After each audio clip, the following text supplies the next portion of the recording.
तेजस्विनावधीतमस्तु मा विद्विषावहै।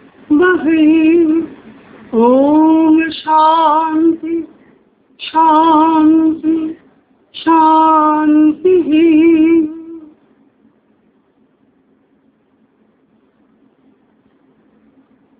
ओम आनंदमयी चैतन्यमयी सत्यमयी परमे। ओम आनंदमयी चैतन्यमयी सत्यमयी परमे। ओम आनंदमयी चैतन्यमयी सत्यमयी परमे।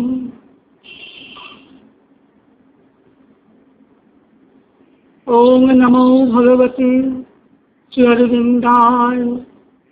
ओम नमो भगवते श्रीअरविन्दाय। ओम नमो भगवते श्रीअरविन्दाय।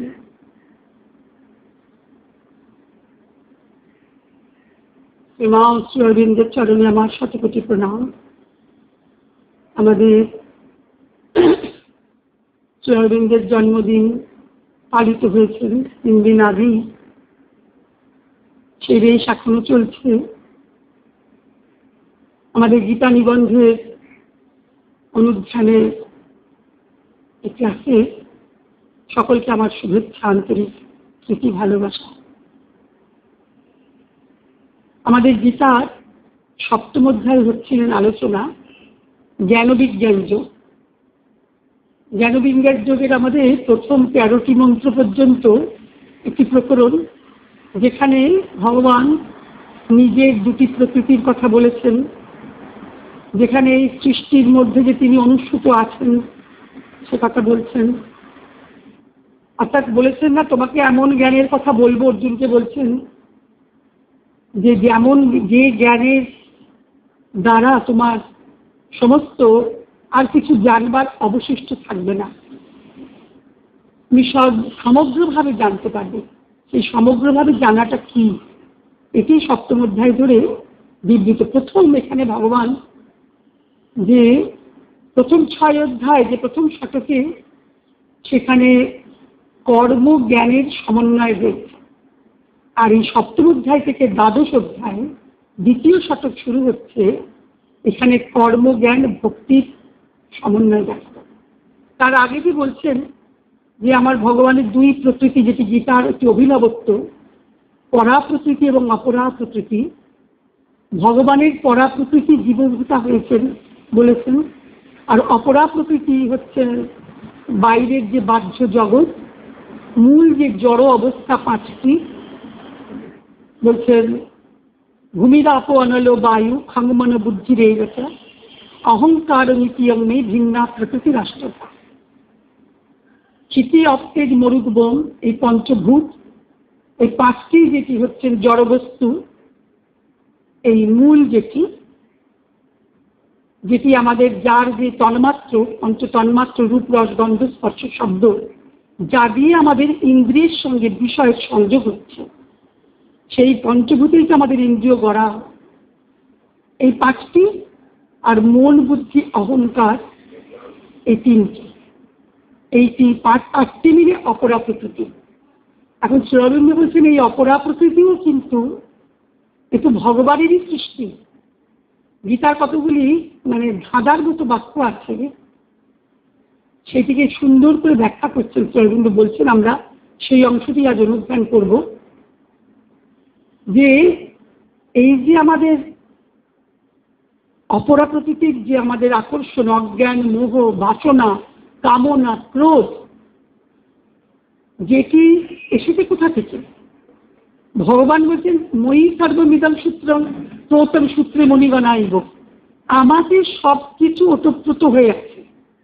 তাহলে এই ক্ষিতি অপ্তেজ মরুদ্গম ওতপ্রোত হয়ে আছে, পঞ্চভূত ওতপ্রোত হয়ে আছে, মানে 5টি জড়বস্তু। তাহলে জড়বস্তু তার থেকেই উৎপত্তি। আবার মন বুদ্ধি অহংকার, সেটিও তার থেকেই এসেছে, ভগবানের থেকেই এটি এসেছে, কিন্তু তাকে দিব্য হতে হবে। এই যে অপরা প্রকৃতিতে এসেছেন, কিন্তু একে ভগবানের পরা প্রকৃতি শক্তি, পরাপ্রকৃতির জ্যোতি, পরাপ্রকৃতির তেজ সবগুলি প্রাপ্ত হয়ে আমাদের যে এই যে অপরা প্রকৃতির যে অংশগুলি সেগুলি সব দিব্য হবে। এটি তো গীতার লক্ষ্য। গীতা অদিব্য জীবনকে দিব্য জীবনে ভগবান চাইছেন যে রূপান্তরিত হোক। এইটাই তো অর্জুনের কাছে তিনি চাইছেন, রূপান্তরিত হবেই। কার হবে? সকলেরই হবে। কিন্তু যদি কেউ অনিচ্ছুক হয়, যদি কেউ না চায়, মূঢ়া জন্মনি জন্মনি বলছেন, যারা শুধু এর মধ্যেই থাকতে চায় তারা আসবে যাবে বারবার জন্মে জন্মে। এবং বলছেন, আমি কৃপাময়ী অজস্র অশুভান আসুরের সেব জনিষু, যাদের এই দৈবী প্রকৃতি হবে না, যারা দিব্য প্রকৃতি দিতে চায় না, যারা এই অদিব্য হয়েই থাকতে চায়, তাদেরকে সেই অশুভ যে আসুরি বৃত্তির যারা মানুষ, তাদেরকে আমি ক্ষিপামি অজস্র অশুভান আসুরি সেব জনিষু, আসুরি জনিতে আমি নিক্ষেপ করি। বারবার জন্ম, বারবার মৃত্যু, বারবার জন্ম, বারবার মৃত্যু, এর মধ্যে দিয়েই আসতে হবে। কিন্তু কোন জনিতে? আসুরি জনিতে। কিন্তু ভগবানের তো শুধু ইচ্ছা নয়, ভগবান চান তার মতো হতে হবে। তাই জন্য তারা কাহিনীতে শ্রী অরবিন্দ বলেছেন না, যে অর্জুনের কাছে শ্রীকৃষ্ণ কি চেয়েছিলেন সেটি আমি উপলব্ধি করেছি। সেটি শুধু পড়ে জানা বোঝা না, বুদ্ধি দিয়ে জানা না। অর্জুনের কাছে শ্রীকৃষ্ণ কি চেয়েছেন সেটা শুধু বুদ্ধি দিয়ে জানা না, জানতে পারা নয়, সেটা অনুভূতির সাহায্যে উপলব্ধি করা। তাই তো তার কারাগারী দর্শন, কারাগারী বলছেন, গীতার শক্তি আমার মধ্যে প্রবেশ করিল, গীতার যোগের অনুসরণ করিতে আমি সক্ষম হইলাম। এই গীতার যোগ কি চাইছে? গীতার যোগের মূল কথাই হলো যে আমাদের যে অদিব্য প্রকৃতিকে দিব্য প্রকৃতিতে রূপান্তরিত হবে। এটি শ্রী অরবিন্দ যোগেরই মূল কথা, পূর্ণযোগ, যে আমাদের প্রকৃতির রূপান্তর। যদি আমি সেই একই থেকে গেলাম, যে আমার প্রকৃতির রূপান্তর না হলো, শ্রী অরবিন্দের যোগ পথে এসে তাহলে কি লাভ হল? আমি সে একই মানুষ হয়ে গেলাম, তা হবে না।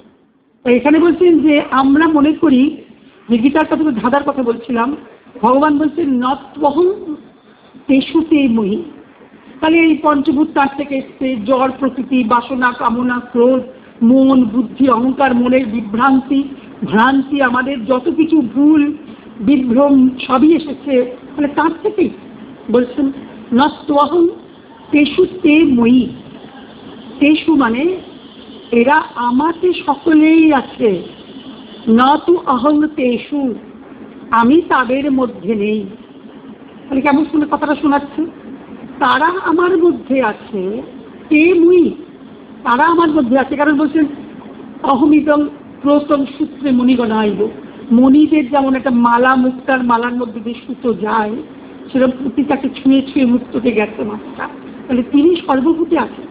বাসুদেব সর্বম, গীতার এই কি মহাবাক্য, বাসুদেবই সব হয়েছে। অণু থেকে, কীট পরমাণু থেকে একেবারে বৃহৎ এই জগতের যত কিছু, এই জগৎটা আমার মনে করছে খুব বড়, কিন্তু তিনি যত অনন্ত, তার অনন্তের এই অর্থ আমরা করতে পারি না। জগৎ একটা ক্ষুদ্র অংশ মাত্র তারা। তাই শ্রী অরবিন্দ বলছেন যে তিনি সবের মধ্যে আছেন, তার মধ্যে সবাই আছে, কিন্তু তিনি সকলের মধ্যে নেই। তাহলে তার থেকে যদি উৎপত্তি হলো, তিনি নেই কেন? নেই এই অর্থে তিনি শুধু এই রাজসিক ভাব, তামসিক ভাব, সাত্ত্বিক ভাবের মধ্যে আবদ্ধ নেই, তিনি শুধু এই ভাবের মধ্যে আবদ্ধ নেই, তিনি শুধু এই পঞ্চভূতের মধ্যে আবদ্ধ নেই, তিনি শুধু রূপের মধ্যে আবদ্ধ নেই, তিনি তার ছাপিয়েও আছেন। তিনি বিগ্রহে, অনিল গান্ধী বলছেন তিনি বিগ্রহে আছেন, আকারে আছেন, তিনি সাকারে আছেন, তিনি নিরাকারে আছেন, তিনি ব্যক্ত রূপে আছেন, তিনি অব্যক্ত রূপে আছেন, আবার ব্যক্ত অব্যক্ত ছাড়িয়েও তিনি অপরূপ স্বরূপে আছেন। তাহলে তাঁর যে স্বরূপ, বলছেন যে আমরা মনে করি যে জীবাত্মা এই শরীরে অবস্থান করছে, জীবাত্মা এই শরীরে অবস্থান করছেন।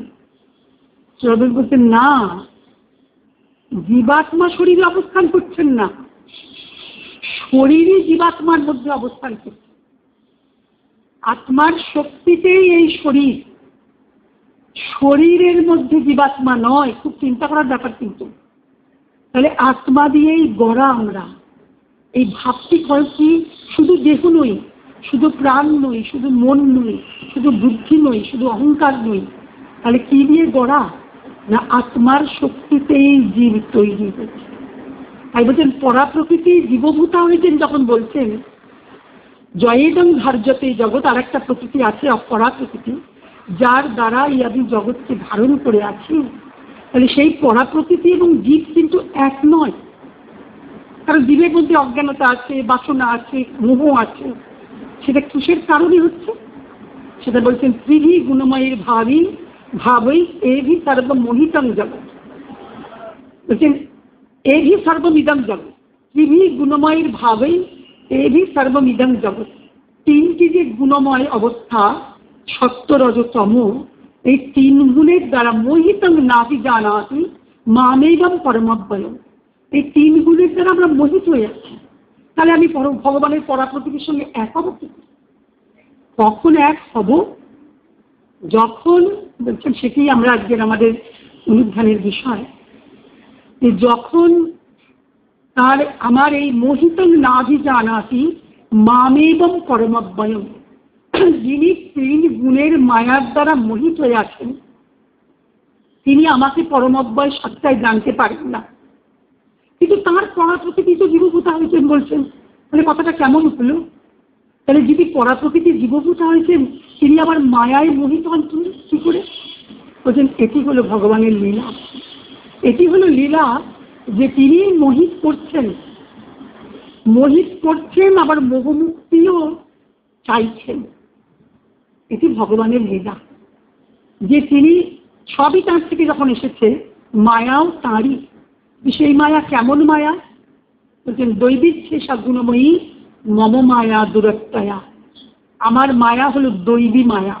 শ্রী অরবিন্দ বলছেন দেবতার মায়া, দেবতার থেকে তৈরি মায়া, দৈবী মায়া, যা নাকি পার হওয়া যায় না। দৈবিক শেষা গুণময়ী মম মায়া দূরত্বয়া। একটু পার হওয়া যায় না, খুব কঠিন পার হওয়া। কিন্তু পার হওয়া কি যায় না? ভগবান কখনো নেগেটিভ কথা বলেন না, সবসময় আশার কথা বলেন যে মামেব যে প্রপদ্যন্তে মায়ামেতাং করন্তি। আমার যে শরণাগত হয়, মামেব যে প্রপদ্যন্তে, আমার যে প্রপন্ন হয়, মায়াম এতাং তরন্তিতে। এখানে একজন নয়, তিনি বহু বচন দিলেন, অনেকেই হতে পারে। যারা যারা আমার শরণাগতি নেবে, আমার প্রপন্ন হবে, আমার কাছে নিজেকে সমর্পণ করবে, surrender of the whole being, Rabindra বলছেন। শুধু মুখে বললাম তা করলে হবে না, আমার সমগ্র সত্তা দিয়ে তার কাছে সমর্পিত হতো। আমার দেহ, আমার মন, আমার বাসনা, আমার প্রাণ, আমার বুদ্ধি, আমার যা কিছু আছে সব নিয়ে তার কাছে সমর্পিত হতো। সেই সমর্পণ করব কিসের মাধ্যমে? সমর্পণ হবে কিসের দ্বারা? বলছেন চিত্তশুদ্ধি হতে গেলে শুদ্ধ কর্ম করতে হবে, কর্মের দরকার। কিন্তু কর্ম করে যে শুদ্ধি এলো আমার, সেই শুদ্ধিরও ওপরে উঠতে হবে। পাপকে যেমন বর্জন করতে হবে, যে শুধুমাত্র যে নৈতিকতার যে ধর্ম, সেটা অনুসরণ করলে হবে না। কোনটা ন্যায়, কোনটা অন্যায়, কোনটা পাপ, কোনটা পুণ্য, নৈতিকতার ধর্ম কিন্তু আধ্যাত্মিকতা নয়। আত্মার যে শক্তি, আত্মার যে ধর্ম, সেটি কি? সেটি আমাকে দ্বন্দ্বের ওপরে যেতে হবে। গীতা বলে নির্দ্বন্দ্ব নিত্য সত্যস্থ নির্যোগক্ষম আত্মবান। এইটি হলো লক্ষ্য। দ্বিতীয় অধ্যায় বলে দিয়েছেন, সাংখ্যযোগেই বলে দিয়েছেন, নির্দ্বন্দ্ব নিত্য সত্যস্থ নির্যোগক্ষেম আত্মবান। তোমাকে আত্মবান হতে হবে। ওই যে আমাদের শরীরটা আত্মায় বাস করে না, শরীরের মধ্যে আত্মা বাস করে না, আত্মার মধ্যেই শরীর বাস করে। ইন্দ্রিয়গুলিও তার শক্তি থেকেই, প্রকৃতি থেকেই তৈরি। ইন্দ্রিয়গুলির ইন্দ্রিয় যে শক্তি, উপনিষদ বলছেন ইন্দ্রিয় দেখে না, কান শোনে না, কানের অধিষ্ঠিত যে দেবতা আছেন, অধিষ্ঠাত্রী দেবতা, তার শক্তিতে আমরা শুনতে পাই। উপনিষদ এভাবে বলছে। চক্ষুরূপ দর্শন করে না, চক্ষুর অধিষ্ঠাত্রী যে দেবতা আছেন সেই তার শক্তিতে আমাদের চোখ দেখে। অর্থাৎ ইন্দ্রিয়গুলির কোনো শক্তি নেই, দেবতার শক্তিতে তার শক্তি। তাহলে আমাদের যে মায়ার কথা বললেন, কেন আমরা এই মোহিত হয়ে আছি, কেন আমরা বুঝতে পারি না, যে বললেন এই সপ্তমাধ্যায় বলেছেন ধর্মাবিরুদ্ধ কামসী, ধর্মের অবিরুদ্ধ কাম যেটা, সেটা কামনা, সেটা আপনি। এই যে ধর্মের অবিরুদ্ধ, এখানে নৈতিকতার প্রশ্ন আসছে। ধর্ম মানে কি নৈতিকতা? খালি পাপ খালি পুণ্য বলছেন না, গীতা কিন্তু নির্দ্বন্দ্ব অবস্থার কথা বলছেন। পাপ পুণ্যের ওপর যেতে হবে, শুধু পুণ্য কাজ করলে হবে না, পুণ্যের ওপরে যেতে হবে, ছাড়িয়ে উঠতে হবে, দুইকে সমান করতে হবে। এটা দণ্ডাতীত অবস্থার ভূমি, যেটিকে গীতা বলছেন গুণাতীত অবস্থা, সেটাই চরম সিদ্ধি। সেইখানে অবস্থান করাতেই হলো ভগবানের পরাপ্রকৃতির সঙ্গে একত্র।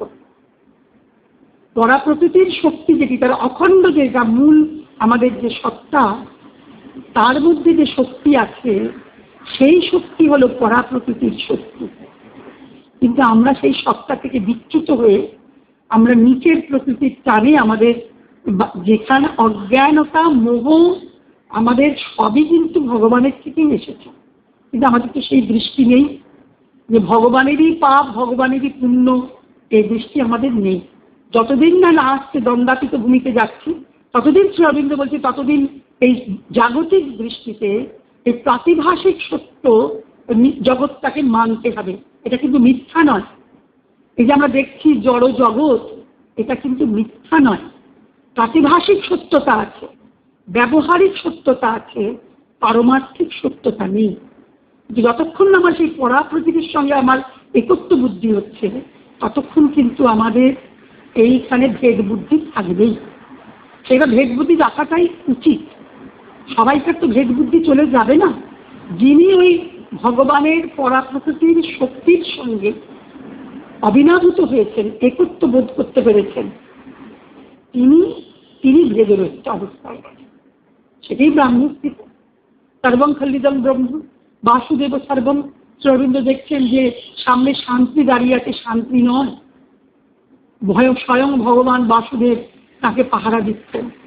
গাছটি যে কারাগারের সেলের সামনে যখন তাকে উঠানে হাঁটতে বলা হয়েছিল পাইচারি করতে সকাল সন্ধ্যা, তখন গাছটি তাকে দিনের বেলায় যে ছায়া দিচ্ছে রৌদ্র থেকে, সে গাছ নয়, ভগবান তাকে, বাসুদেব তাকে, শ্রীকৃষ্ণ তাকে ছায়া দান করছেন।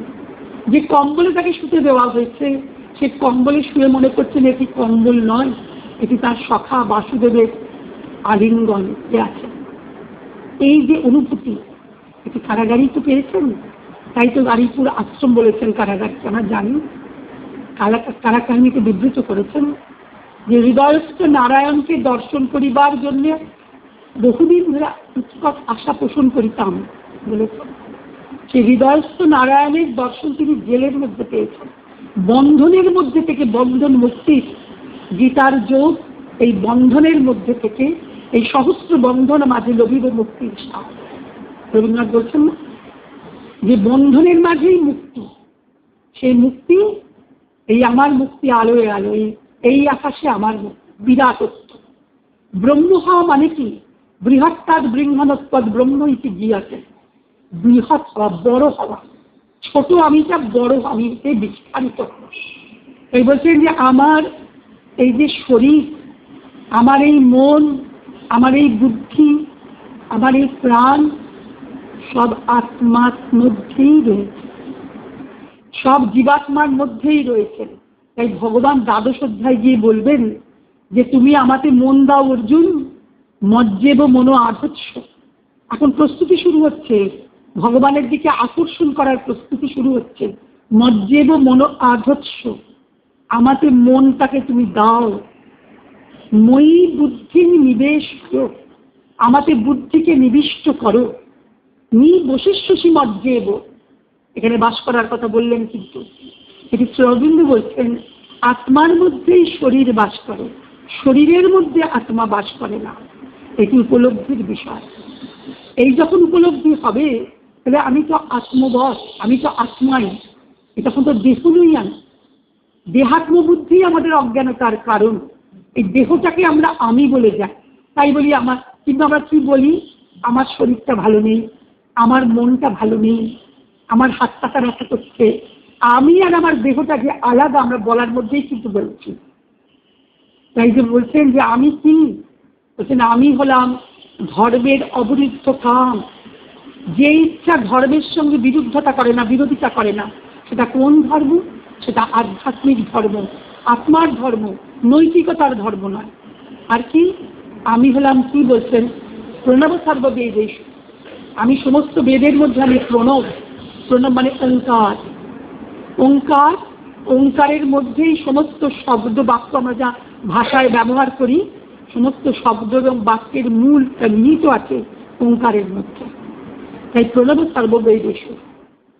আমি পৌরুষ, পুরুষের মধ্যে আমি পৌরুষ, আমি আকাশের মধ্যে আমি শব্দ, মানে এক একটা শ্লোকের মধ্যে তিনি বলছেন তো, তাই এই শব্দগুণ আমার আকাশন, এই আকাশের মধ্যে আমি শব্দ, পৃথিবীর যে গুণ সবগুলি পরপর বলেননি, শ্রীঅরবিন্দ সুন্দর করে সাজিয়েছেন।